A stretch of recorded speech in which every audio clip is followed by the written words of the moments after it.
Hey everybody, this home turned homestead has become a model for urban sustainability in the city, and they've been doing it since 1985.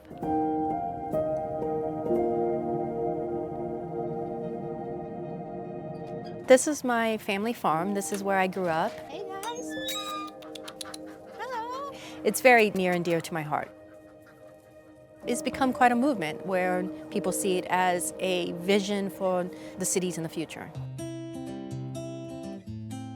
The Urban Homestead in Pasadena is preserving a homegrown way of life. Well, we're trying to live self-sufficient in an urban setting. We have solar panels on the garage, we've got gray water, and various stages of self-sufficiency and trying to live off the land indirectly or directly. We grow a lot of this red vein sorrel.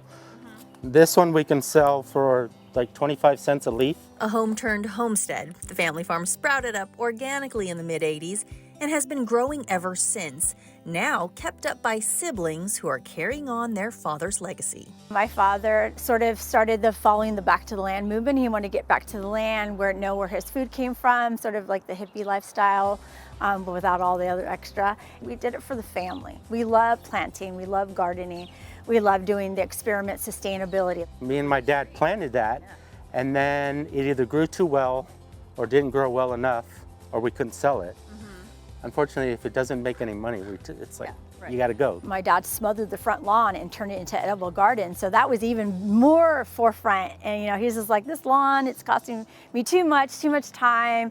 And then he started growing in the front yard. So we did it out of what we wanted to do, and then it grew from there. So it kind of happened organically. We didn't set out to do it, but it happened that way.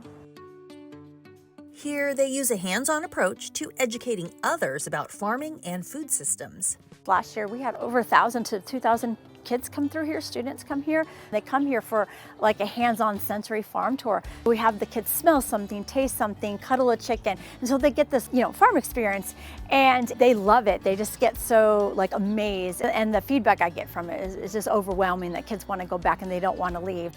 I know, I joke, I was like 99% probably won't be farmers, but they'll remember visiting our farms and all the fun things. And we're just all about education, know where your food comes from. They're also innovating ways to blend traditional farm practices with modern sustainability goals. To stay in business and economic or financial things, you have to adapt.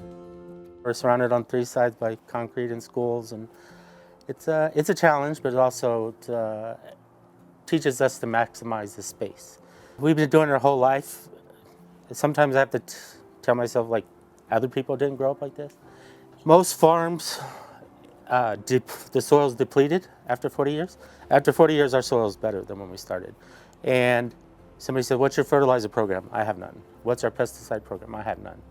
The reason you do that is something is wrong. And there's a commitment to fostering a connection between people and their food sources. It's more about understanding all the nuances that is related to our food system. We have plants, but also we have, as a nation, we eat a lot of animals. And just trying to, connect that element with the students. Hey, this is something we have to kind of consider, how we treat the animals. What do we feed the animals? If we do consume them, how do we do it, holistically and respectfully? And then it also goes into a social and environmental justice as well, because the way we as a nation treat our animals, also we treat the people that are taking care of the animals. So there is once, I call it, once you pull that thread, you'll kind of start unraveling our food supply. This is Cookie with her muddy face.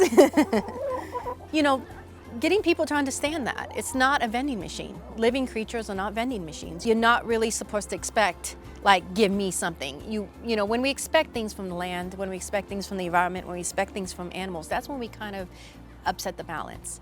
And even with plants, even with the environment around us and animals particularly, what they give us should be considered gifts and not requirements. For this family, cultivating food in community is at the forefront, and they're hoping to inspire others by sharing their journey. So if an acre is $1, we're only growing on 10 cents, and just in terms of scoping. We pack a lot in a little, so that's where we're known for. It's just a lot of biodiversity, a lot of, we call it regenerative farming. Everything is compact, versatile, stacking, multi-storied, interplanting. So it is giving our community a space for them to just, you know, unwind and just enjoy. I mean, in the springtime, this place is just incredible, and it's just mind-blowing how just this little place can have so much things. We're offering them a sanctuary, and it makes me just really happy to see that, you know, in the city that we provided a beautiful place for them.